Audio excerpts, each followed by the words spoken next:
再来看台南市的本土天狗类疫情继续的炭烧，一天就增加超过300例确诊病例。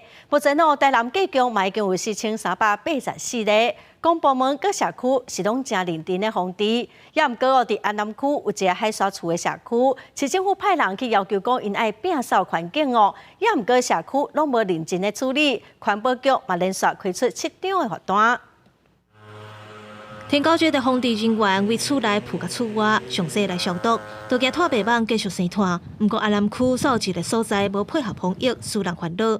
这个海沙厝的社区占地真宽，拢总有66栋建筑物，其中44栋拢是空厝。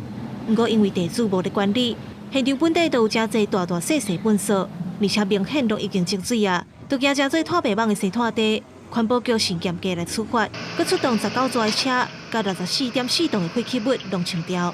镜头伊厝底有吨的，伊放落来迄种物件，废弃物的啊，料啦、淡啦，歹无得摆啦。有个种挂楼顶的废弃物拢有捡落来，拢有捡来清落来，清到是真珍贵的。你像阮也有咧倒，阮着家己的维护环境啊。 即马清了，蚊仔较少啊啦吼。蚊仔较少啊啦，因为有话阁有喷蚊仔水啊。大雨落了，这1、2礼拜是疫情发展的关键期。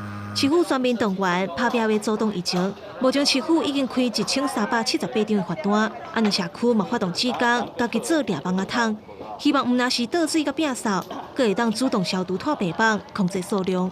那环保局这里呢，也已经开罚7张罚单。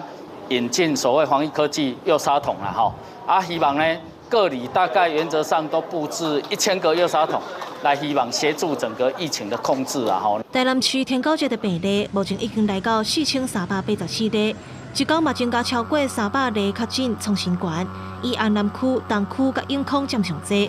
台南市长黄伟哲嘛呼吁民众一定要配合防治，若无就会严格来处罚。